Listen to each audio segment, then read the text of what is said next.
네, 안녕하세요. 지금 이렇게 실인 지가 얼마 정도 되셨어요? 예를 들면 한 1년, 2년 되신 건지. 아니, 오래됐어요. 근데 10년 이걸 고치려고 그렇게 했는데도 네네. 못 고치고 네. 안 고치고 병원 가서 저기 뭐야 이렇게 사진 찍으면 아무 이상 없이 나오고 네. 저기 또 이렇게 또 한약을 먹고 네. 그래도 낫지를 않아요. 그래서 지금 포기 상태였는데 지금 그래가지고 전번부터 이렇게 전화를 해볼까 하다가 오늘 청취를 한번 해봤거든요. 네. 어머님, 혹시나 지금 어떤 몸에 안 좋아서 복용 중인 약은 없으세요? 뭐 혈압약이든 뭐 당뇨약이든. 근데 혈압약하고 고지혈증 약은 먹어요. 아, 네. 근데 복용하고 있는데 이 등시려운 건 오래됐어요. 근데 고치려고 진작부터 많이 했는데도 이걸 못 고치고 이렇게 지금도요 이렇게 감기 들라고 하면은 이렇게 막 더 시렵고 우리가 이렇게 얼음 위에다 손을 얹잖아요. 네. 그러면은 막 시렵잖아요 손이. 네. 그런 식으로 등이 시렵거든요. 네. 그래서 병원 가서 사진 찍고 엑스레이 사진 찍는다 하면 아무 이상이 없고 또 한약국에서 이렇게 뭐 이렇게 그냥 침 맞아보고 약 먹어도 안 듣고 그래요. 네. 어머님, 일단 제가 보는 가장 기본적인 얘기를 드리도록 하겠습니다. 우리 네. 몸에 어디 약한 부위가 있으면 그게 현재 컨디션이 안 좋든 어떤 감염이 되든 몸의 기능이 떨어지면 그 부위는 더 심하게 발현이 됩니다. 당연히 어머님은 지금 현재 등이 많이 시린 부위가 감기에 걸리면 당연히 더 악화가 되는 거고요. 그리고 네, 이게 더 시려워요. 네, 하루 이틀 된 게 아니라 꽤 어떻게 보면 이제 만성 고지라 됐기 때문에 조금 더 치료를 하더라도 훨씬 더 3개월, 6개월 더 장기적으로 할 것 같습니다. 한의학적인 치료를 통해서 뭐 약 세제를 먹고 완치 하나도 없이 하겠다 그건 아닌 것 같고요. 제가 만약에 치료를 한다면 3개월이나 6개월 치료했었을 때 치료하기 전에 비해서는 훨씬 더 그런 시린 증상들을 완화시킬 수 있으면 그게 곧 치료가 되는 겁니다. 그러면 더 치료를 이어서 하시면 되겠죠. 그리고 그러면 네. 선생님 예를 들어서요 침 맞을 경우 침미로도 해결 좀 치료가 될까요? 침하고 뜸하고 뭐 필요하면 한약적인 치료까지 꾸준히 병행하시는 게 좋습니다. 그리고 시린 거는 기본적으로 저희가 말하는 기혈순환이 어쨌든 그 부분이 여러 가지 이유에 의해서 잘 되지 않는다는 뜻입니다. 지금 이제 시청자님은 네, 그렇죠. 예, 그냥 예전집으로 알기 쉽게 비유를 드리면 예전집은 이렇게 아랫목은 펄펄 끓어가지고 뭐 장판이 녹아내리는데 또 반대로 운목에 있는 뭐 요강은 은다. 이게 결국에는 열 기운이 없어서 아니라 그 열 기운들이 제대로 순환이 안 되니까 어떤 한 부위는 시리고 나타나는 거거든요. 그럼 그런 부분들을 해소시킬 수 있는 침이라든지 뜸, 한의학적인 치료를 받는 게 좋습니다. 그리고 절대 뭐 한두 번 아니면 두세 번 해서 효과가 없다고 중단하지 마시고 꾸준히 받으시면 지금보다는 안녕하세요. 완화될 수 있습니다. 네, 어머니. 안녕하세요. 안녕하세요. 꼬리뼈 부분도 아프고 아니 걸으면은 꼬리뼈 부분은 안 아파요. 네네. 그 위에가 위에가 뻐근하게 아픈 지가 네. 한 2개월 됐어요. 한 2개월 정도 근데- 되셨고요. 근데 이제는 걸으면은요 그 정강이라 그래나 그 골반뼈 있는 부위 있잖아요. 네. 거기가 아픈 거예요. 뻐근하게. 네. 그래서 가다가 이렇게 쉬고 엎드렸다 가고 그러거든요. 네네. 그래서 제가 원장님께 여쭤보고 싶은 것은 네. 이 한의원에서도 이거 치료를 할 수 있는가? 정형외과에서는 별다른 치료가 없다고 그래요. 네네. 어머님 증상을 보니까 제가 볼 때 그 전형적인 척추관 협착증 증세로 보이거든요. 병원에서 혹시 그런 말씀 안 하시던가요? 그런 말은 안 하고 쭉 내려면 그 척추뼈 끝에가 네. 왜 저기 다리 연골에 그 연골이 딸듯이 네, 그 네. 연골이 딸었대요. 그 소리만 하시더라고요. 아, 그 연골이 닳았다는 증상은 그거는 이렇게 디스크라 이야기하는 거고요. 어머니 이렇게 엑스레이 사진이나 MRI를 찍어 보셨는지 모르겠는데 예, 그건 아직 안 찍어봤어요. 아마 엑스레이나 MRI를 찍어보면은 척추에 약간 이렇게 퇴행이 좀 보일 겁니다. 엑스레이 예. 찍어보면은 우리 척추가 이렇게 S자로 휘어 있어야 되는데 어머니 예. 척추 같은 경우는 약간 일자로 조금 돼 있다든지 아마 그런 증상이 보일 것 같거든요. 예, 예. 또 엑스레이를 찍어보고 어떤 이상 소견이 있을 때 MRI를 찍어보게 되는데 예. 그렇게 되면은 척추 한쪽에 관이 이렇게 많이 좁아진 증세가 이렇게 보여질 것 같아요. 제가 볼 때는 예, 예. 이제 그런 척추관 협착증 증세가 있으면은 어머니 말씀하시는 엉치 쪽에 이렇게 통증이 와요. 예, 예. 걸을 때 엉치 통증이 오고 그리고 점점점 이렇게 다리 쪽에 이렇게 허벅지가 이렇게 아프다든지 장단지가 아프다든지 이런 통증들이 오면서 점점점 이렇게 50m 걷다 쉬고 100m 걷다 쉬고 5분 걷다 쉬고 계속 이렇게 또 허리를 좀 숙이고 있으면 편하고 이런 증세가 예. 이렇게 오게 되거든요. 예, 예. 이제 그게 이렇게 척추관 협착증으로 인해서 이렇게 오는 건데 한의원에 가서 한의원에서 약침 치료라든지 추나로 교정 치료하고 하면은 많이 도움이 되실 겁니다. 아. 특히 이렇게 침 치료해서 통하지 못해서 이렇게 막힌 기운을 좀 뚫어주고요. 예. 그리고 신경이 잘 전도되지 않는 부분을 좀 풀어주게 되고 아. 골반이 좀 틀어지고 척추가 좀 바르지 못한 부분을 척추를 이렇게 교정을 해서 치료를 해주고요. 그리고 신경이 이렇게 잘 통하지 않는 부분을 약침으로 신경 치료를 해주고 근육이나 인대를 강화시켜주면서 치료하면은 예. 지금보다 훨씬 편안하게 잘 지내실 수 있습니다. 그래서 예. 제가 볼 때는 예. 정형외과 치료를 이렇게 하셔가지고 특별한 큰 이렇게 효과를 못 보셨다 하면 예. 근처 한의원에 가셔가지고 추나 예. 치료라든지 약침 치료라든지 그리고 이렇게 봉침 치료라든지 한약 치료 받아보시면은 많은 도움이 되실 겁니다. 예, 이렇게 된 지는 한 2개월밖에 안 되거든요. 네네, 빨리 이렇게 아무래도 되셨으면은 더 빨리 이렇게 나으실 수 있으니까 예. 그 근처 한의원 가셔가지고 치료 잘 받아보세요. 그럼 많은 예, 도움 예. 되실 겁니다. 청자분. 예, 예. 네. 여보세요? 여보세요? 네. 예, 말씀 소리가 너무 좀 작게 들리가지고. 네네. 그 예. 증상이 지금 이제 위장 증상 생기신 게 한 40년 정도 되셨는데, 지금 치료는 어떤 걸 받아보셨나요? 저게 신경성 위염이라고. 네. 위염이라고 그래 약을 먹고 신경과 약도 먹고요. 네네. 위장약도 먹고 제가 약을 달고 살아요. 그런데 지금은 많이 불편해요. 오래됐어요, 제가. 네네. 한방 치료는 혹시 받아보신 적이 있으신가요? 한방 치료는 별로 그렇게 많이 안 받았는데 받아보신 건 없으시고. 신경과 약을 많이 먹고요. 네네. 병원 약을 여러 가지를 많이 먹고 있죠. 어떤 약을 드시나요, 지금? 위염약하고 정신신경과 네. 그 약도 먹고 뭐 또 제가 몸이 안 좋아서 뭐 여러 가지 또 신경과 외과요. 어깨 뭐 이런 데 아픈데. 아, 네네네. 소염 그런 데도 진통제 이런 것도 받고, 드신다는 이비인후과도 얘기시죠? 받고 제가 뭐 네네. 받는 데가 너무 많습니다. 혹시 내시경 검사는 받아보셨죠? 내시경은 11월 24일에 했는데 위염이고 식도염요. 아, 위험하고 식도염 진단을 받으셨고. 그리고 요즘 앞에는 4월 달에는요, 초에 제가 뭐 속이 하도 좀 안 좋고 해서 네. 그 복부 CT를 했어요. 암 CT. 네. 그래 뭐 암은 없다 하더라고요, 복부에. 네네. 지금 이제 그런데요. 예예. 속이 한 가지로 그런 게 아니고 또 이 속이 좀 추우면 내떨려고 또 네네. 가슴에 힘이 좀 주이고 네. 지금은 속이 뭐가 꾹 차가갖고 막 해가지고 밥 먹는 게 먹으면 소화는 되는데 저녁에 먹으면은 많이 더 버릇했다가 아침에는 좀 거기 좀 가라앉고요. 네네. 알겠습니다. 일단 그 예. 증상을 많이 말씀을 하셨는데 예, 예.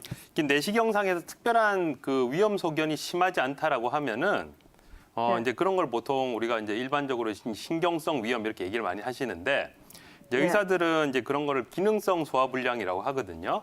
그래서 예. 이게 위나 식도의 어떤 그런 구조적인 문제 때문에 그런 것은 아니고 예. 그게 이제 스트레스를 받다 보면은 위장관이 움직이는데 문제가 생길 수가 있어요. 그래서 예. 그런 증상 때문에 지금 더부룩한 게 계속 증상이 지속이 된다든지 그것 예. 때문에 이제 음식물이 밑으로 잘 내려가지 않으면 거꾸로 식도 쪽으로 역류를 하는 현상이 생기는 거거든요. 그래서 예. 그런 게 이제 역류성 식도염 같은 증상을 동반을 하는 건데 어쨌든 이런 증상들은 제일 흔한 원인이 스트레스예요, 어머니. 그래서 그래요. 복부가 스트레스 아까 한 같은 네네. 게 막 뭐가 달리 있는 것 같은 게 네네네. 막 속이 안 편하질 않아요, 항상요. 그래서 이제 목에 뭐가 걸려 있는 느낌도 굉장히 오래 되셨다고 하셨는데 예. 이제 그런 게 매핵기라는 증상이 있거든요. 그래서 이런 것도 예. 스트레스하고 아주 연관이 많다 이렇게 보시면 되고요. 그래서 예. 지금 병원에서 이제 내과에서는 기존에 이제 어떤 위장관이 좀 잘 움직이라고 약을 쓰거나 그다음에 이제 뭐 속이 쓰리거나 했을 땐 제산제 계통 약을 많이 쓰게 되는데 그런 걸 예. 쓰셔도 자꾸 증상이 재발이 되시면 예. 아까 이제 한의원 치료는 별로 안 받아보셨다고 하셨는데 한의원에 가셔서 침도 좀 맞아보시고 필요하면은 적절한 한약 치료도 좀 받아보시는 게 좋지 않나 싶거든요. 대신 이제 치료를 하시게 되면은 너무 짧게 치료는 하지 마시고 한 예? 이상 짧게 치료를 받지 마시고 예, 치료를 한번 받으시면은 2달 이상은 꾸준히 한번 가서 치료를 받으시면은 훨씬 속이 더 편해지지 않을까 싶어요. 네. 그 속이 하여튼 안 편해가지고 음식 먹는 게 그렇고 제가 뭐 코 비염 그런 거 증상 같은 게 또 좀 있어가지고 네네네네. 지금 뭐 목도 좀 쎄하고 막 여러 가지 증상이 많아가지고 네네. 뭐 갈등이 생기고 병원을 한방에 가야 되나 내과를 가야 되나 그래서 뭐 기존에 어디를 가야 내과 되나 치료를 막 많이 받아보셨으면 예. 제가 아까 말씀드린 대로 한의원 가서 한번 치료를 받아보시는 것도 좋은 방법이거든요. 대신 이제 제가 위장이 안 네네. 좋으니까 또 한약을 먹으면 또 좀 잘 안 받아 소화가 잘 안 되니까요. 네네. 그러니까 약도 그 한약도 한약 나름이기 때문에 아까 네. 얘기했듯이 꼭 뭐 먹으면 소화가 안 된다고 생각하지 마시고 네. 체질에 맞는 약을 쓰면은 큰 문제는 없거든요. 그래서 이런 것들은 아까 제가 말씀드렸듯이 이제 스트레스를 조절을 좀 잘 하셔야 되는데 어쨌든 그런 게 해결이 잘 안 되시니까 일단 네. 그 제가 추천하는 거는 한의원 쪽에 가서 침도 좀 맞아서 자율신경이라든지 이런 것도 잘 조절을 한번 해보시고 한약을 쓰시면 속쓰림이나 이런 게 많이 좋아지거든요. 그래서 그런 걸 한번 꼭 받아보셨으면 좋겠다고 말씀을 드리고 싶습니다. 네, 어머니. 그리고 예. 그리고 속이 또 뭐 좀 추우면 떨리는 거 그런 증상은 왜 그럴까요? 속이 좀 떨리세요? 예, 좀 네. 추우면은 예. 가슴이 그렇게 떨려요. 아, 네. 추우시면 이런 증상이 또 심해지시는 것 같은데 저희가 그 부분에 대해서는요. 방송이 끝나고 전화를 드려가지고 상담을 더 도와드리도록 하겠습니다. 잠시만 기다려주세요. 예. 네, 저희는 계속해서 좀 더 이야기를 나눠보면 좋을 것 같은데요. 네, 양태규 원장님, 우리 어머니께서 위염과 식도염 두 가지 증상이 나타나고 있다고 하셨잖아요. 식도염의 대표적인 증상부터 먼저 알아볼까요? 그 식도염 같은 경우는 그 위산이 이제 거꾸로 이렇게 음식물 먹은 게 이렇게 장으로 내려가지 않고 거꾸로 식도 쪽으로 역류해서 증상이 생기거든요. 그래서 가장 흔한 증상은 이제 속쓰림 증상이 있고, 그다음에 이제 당연히 신물이 위로 올라가기 때문에 목이 좀 답답하다든지 아까 어머님 말씀하셨듯이 목에 어떤 가래가 낀 것 같은 그런 느낌이 계속 있을 수가 있어요. 그래서 그런 것들이 심해지면은 식도 손상도 줄 수 있고 연화장애도 생길 수가 있고요. 그다음에 이런 것들이 후두 쪽에 영향을 주게 되면 목이 쉰 소리가 나는 경우도 있습니다. 그리고 이런 위산이 인후 쪽이나 식도 쪽에 영향을 많이 줬을 때는 기침을 하게 되는 그런 현상도 유발을 할 수가 있습니다. 그리고 제일 흔한 증상은 아까 어머님도 이제 말씀하셨듯이 가슴 부위가 이제 요 가슴 식도 쪽이 지난 이 부위가 화끈거린다든지 통증이 있는 경우가 가장 흔히 있거든요. 물론 위산 산도에 따라서 이런 증상이 전혀 없는 역류성 식도염 환자도 있지만은 대체로는 가슴이 답답하다든지 이런 흉부 쪽에 통증을 호소하는 경우가 굉장히 많다 이렇게 보시면 될 것 같습니다. 네, 이런 식도염의 대표적인 증상들도 잘 확인하면 좋을 것 같습니다. 황태환 원장님, 또 우리 시청자분께서 위염 때문에도 많이 고생을 하고 계시잖아요. 네. 위염을 발생시키는 원인들, 잘못된 식습관 말고도 다른 원인들이 좀 있을까요? 네, 맞습니다. 지금 시청자님은 아까도 얘기했듯이 거의 지금 약을 한 30년, 40년 이렇게 꽤 오랫동안 장복을 하셨더라고요. 대부분의 약들은 저희가 말하는 대증약이라고 해서 그 증상을 근본적으로 치료하는 게 아니라 일시적으로 그냥 억제시키는 약입니다. 위산이 역류한다고 하니까 위산 분비를 억제시키는 억제. 통증이 있다고 하니까 통증을 근본적으로 치료하는 게 아니라 진통제. 그러니까 그런 약들을 수십 년 동안 먹어왔는데 당연히 그로 인해서 위장 기능이 더 떨어지는 거는 말할 수도 없습니다. 저희가 요즘에는 이런 여러 가지 건강 정보들을 이렇게 전문 기관에서 많이 페이스북이라든지 이런 SNS 상에 업데이트를 정보를 하고 있습니다. 국민건강보험공단에서도 올린 페이스북에 올린 이제 상비약의 부작용으로 진통소염제에 대해서 얘기를 하고 있거든요. 저희가 말하는 이제 진통소염제 엔세이드라고 해서 비스테로이드성 소염 진통제인데 그 약의 대표적인 부작용이 이렇게 위 점막을 보호하는 효소인 프로스타글란딘의 분비를 억제한다는 내용이 있습니다. 그리고 이건 뭐 가장 의학적인 상식입니다. 이렇게 진통소염제를 오래 먹으면 위염, 위궤양을 유발할 수 있으니까 그래서 모든 통증 환자들 이제 정형외과에서 이제 통증 때문에 약을 칠 때는 항상 위장 보호제라고 해서 같이 약을 처방을 해줍니다. 근데 그 위장 보호제가 안타깝게 진통소염제 부작용을 완벽하게 없애주지 못합니다. 그리고 오히려 아까도 시청자님께서 혹시나 한약을 먹으면 안 그래도 내가 위가 안 좋은데 더 부담을 주지 않을까 염려를 하시는데 그건 정말 잘못된 거고요. 오히려 일본 의사들은 이렇게 약해진 약약을 먹어서 약해진 위장 기능을 회복하기 위해서 육군자탕이라든지 한약 처방을 꽤 많이 하고 있습니다. 그리고 요즘에 우리나라에서도 천연물 신약이라고 해서 의사 선생님들이 꽤 위장 보호제로 많이 쓰는 스티렌이라는 약제가 쑥이라는 한약제입니다.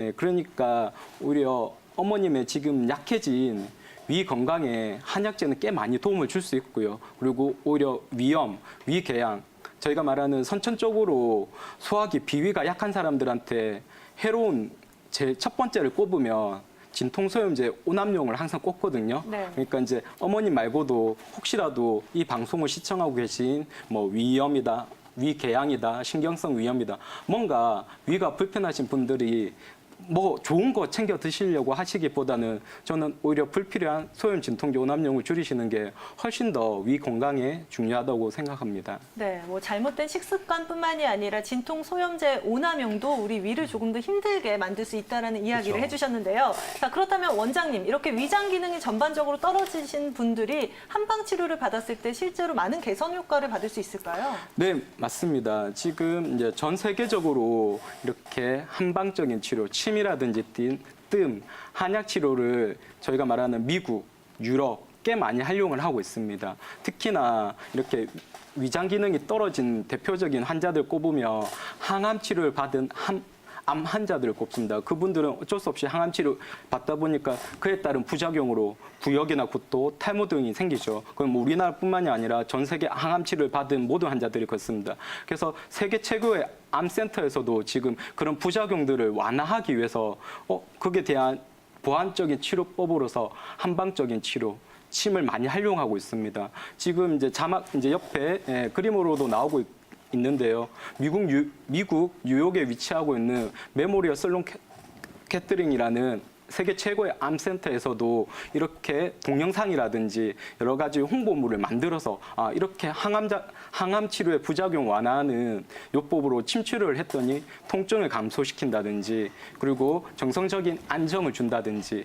불안이나 염려를 감소시킨다든지 구역이나 구토 같은 위장 장애를 해소시킨다는데 침 치료가 이미 영구적으로도 효과를 검증을 받았습니다. 그래서 지금 이제 이 방송을 시청하고 계신 꼭 항암 치료를 받은 뭐 위장 장애 이런 분이 아니시더라도 위 건강이 많이 떨어진 분들한테는 정말 가까운 한의원 가셔서 꾸준히 침이나 뜸, 뭐 필요하면 한약적인 치료를 받으시면 훨씬 더 많이 도움을 받을 수 있습니다. 이건 정말 어떻게 보면 전 세계에서 최고라고 하는 암센터에서도 다들 이런 치료를 받으면서 많이 그 나라에서는 이런 부분들을 뉴스를 통해서도 보도를 하고 있고 얼마든지 인터넷상에서 볼 수 있는데 안타깝게 우리나라에서는 일부 의사 선생님들이 좀 한의학적인 치료에 대해서 많이 폄하를 하다 보니까 조금 환자들이 이런 좋은 치료를 못 받는 게 많이 목격하게 됩니다. 그래서 혹시나 이 방송을 시청하고 계시는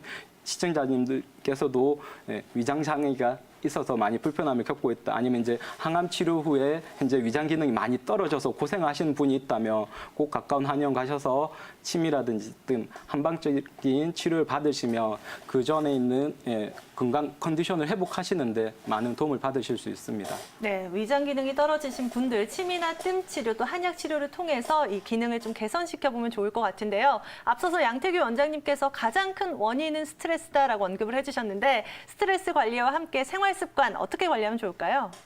역류성 식도염 같은 경우는 평소 생활 관리가 굉장히 중요하거든요. 그래서 치료를 받는 것 못지않게 주의해야 될 점이 몇 가지가 있는데 이제 가장 중요한 것은 어쨌든 음식이 식도로 역류를 하지 않기 위해서는 취침하기 한 2-3시간 전이라든지 자기 전에는 절대로 음식을 안 먹는 게 굉장히 중요하다 이렇게 보시면 될 것 같고요. 그다음에 두 번째 역류가 이제 심하게 되는 분들 같은 경우는 실제로 주무실 때 상체가 이렇게 조금 이렇게 서는 그런 상태가 되면 좀 더 역류하는 상태가 덜해질 수 있거든요. 그래서 보통 침대에 머리를 조금 올려서 주무신다든지 베개를 좀 높게 베시는 그렇게 하는 것도 도움이 될 수가 있습니다. 그리고 그 역류성 식도염은 사실 위험 인자로는 나이가 좀 많다든지 그다음에 이제 고지방 식이 같은 것들이 가장 큰 위험 인자로 알려져 있는데 그것 때문에 너무 기름진 음식이라든지 그다음에 어떤 위장 점막이라든지 식도 점막에 자극을 줄 수 있는 그 탄산 음료나 그런 오렌지 주스 같은 이런 신과일 주스 같은 것은 피하시는 게 좋고요. 그다음에 이제 역류성 식도염이 가장 그 관련이 많다라고 알려져 있는 것은 역시 비만이거든요. 그래서 체중이 좀 많이 나가거나 복부 비만이 좀 심하신 분들 같은 경우는 체중 조절하시는 게 반드시 필요하다 이렇게 설명드릴 수 있습니다. 그리고 그 커피라든지 카페인 음료도 마찬가지로 위장 점막에 자극을 줄 수 있기 때문에 피하시는 게 좋고요. 그다음에 꽉 끼는 옷차림은 복압을 증가를 시켜서 윈쪽으로 역류를 시킬 수 있는 확률이 높아지기 때문에 이런 것들도 피하시는 게 좋겠습니다.